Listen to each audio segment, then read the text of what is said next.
Good morning students.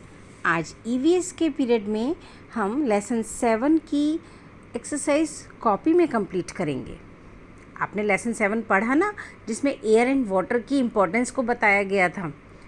तो आज हम उसकी एक्सरसाइज कॉपी में करेंगे। बुक वर्क हमने कर लिया है और थोड़ा सा काम हमने कॉपी में पिछले वीक भी किया था। तो अब शुरू करते हैं, स्टार्ट करते हैं।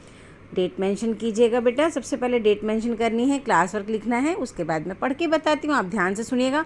और एक बात मैं आपको बार बार कह देती हूँ बेटा, जो भी रीडिंग में कराती हूँ ना, वो आप कम से कम उस वीडियो को 2 या 3 बार ज़रूर देखा करो, क्योंकि अब जो हमारा जो तरीका आया है एग्ज़ाम का, उसमें यही है कि आपने चैप्टर को रीड किया होगा ना, तो आप हर एक क्वेश्चन का आंसर सब कुछ आराम से कर पाएंगे।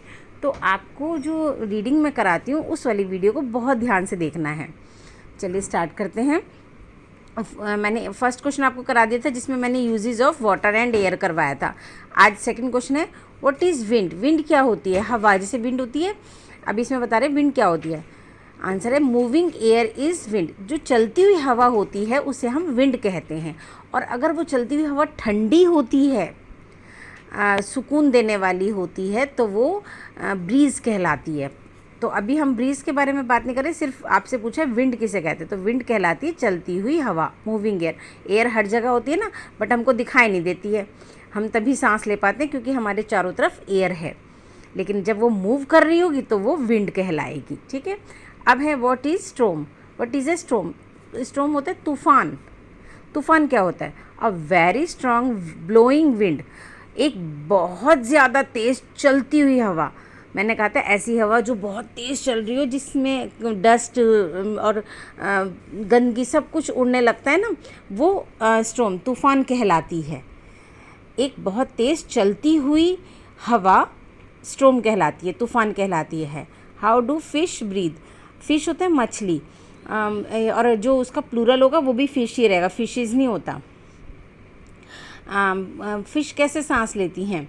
फ़िश जो है वो अपने थ्रू गिल्स, अपने गिल्स से सांस लेती है। जैसे हम अपने लंग्स यूज़ करते हैं ना सांस लेने में, इसी तरह जो फ़िश होती हैं वो अपने गिल्स यूज़ करती हैं। क्वेश्चन 5 है, name the main source of water on earth. धरती पर पानी का मुख्य स्रोत क्या है? धरती पर पानी का मुख्य स्रोत रेन यानी बारिश है। बारिश नहीं होगी ना, तो ये जितने भी हमारे सरफेस वाटर वाली जो सोर्सेज है ना, जैसे सरफेस वाटर होता है जो ज़मीन पे पानी होता है, ज़मीन के ऊपर जो होता है, जैसे नदियों में, झीलों में, तालाबों में और झरने, ये जो है ना, ये सरफेस वाटर जो कि हमें दिख रहा होता है, सागर है, समुद्र यानी, तो ये सरफेस वाटर कहलाता है। तो इनमें कहाँ से आएगा पानी जब बारिश नहीं होगी, सूखा पड़ जाएगा तो। और ग्राउंड वाटर होता है जो ज़मीन के अंदर होता है, जो हमें दिखता नहीं है, फिर हमें उसे खोद के निकालना पड़ता है। तो जैसे आपको ने आजकल सुना होगा ना, समरसीबल लगे हुए हैं बहुत से लोगों के घर में, तो वो अंडरग्राउंड वाटर को ही खींचते हैं, मोटर डाल देते हैं पानी में और पानी खींच के बाहर आता है। और कुएँ, गाँव में कुएँ होते हैं, वो अंडरग्राउंड वाटर ही कुओं में होता है। तो सरफेस वाटर अलग होता है, अंडरग्राउंड वाटर अलग होता है। तो लेकिन धरती पर जो मेन कहाँ से आता है पानी, वो आता है बारिश से। बारिश नहीं होगी तो ना तो ज़मीन के नीचे पानी बचेगा और ना ही ज़मीन के ऊपर बचेगा। अब ये आपको होमवर्क दिया है, ये आपको होमवर्क कॉपी में करना है अपनी। Complete these blanks with the help of given words. आपको ये वर्ड्स दे रखे हैं, इनकी सहायता से आपको ब्लैंक्स को यानी खाली जगह को भरना है। बॉइलिंग होता है उबालना, रिवर होता है नदी, फिल्टरिंग होता है छानना, पॉन्ड होता है तालाब, स्टोमेटा होता है जो पत्तियों पे छोटे छोटे छेद होते हैं ना, उन्हें स्टोमेटा कहते हैं। चलिए स्टार्ट करते हैं। Tiny holes on leaves are called. जो छोटे छोटे छेद होते हैं पत्तियों पर वो क्या कहलाते हैं? स्टोमेटा, है ना। तो अब ये है तो होमवर्क, लेकिन आपको मैं सिर्फ पढ़ के बता रही हूँ, ठीक है। एक मैंने बता दिया, आपको खुद करना है। Tap water can be cleaned by dash and dash.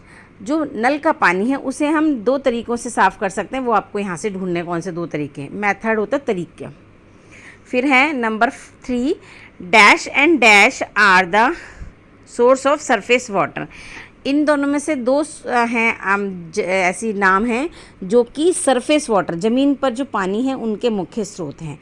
तो आपको ये जो है अपने आप इनमें से छांट के भरने हैं। फर्स्ट वाले फिलअप में एक ही फिलअप है, सेकंड वाले में 2 फिलअप हैं, थर्ड वाले में भी 2 हैं। तो आपको आराम से करने हैं। ठीक है। सो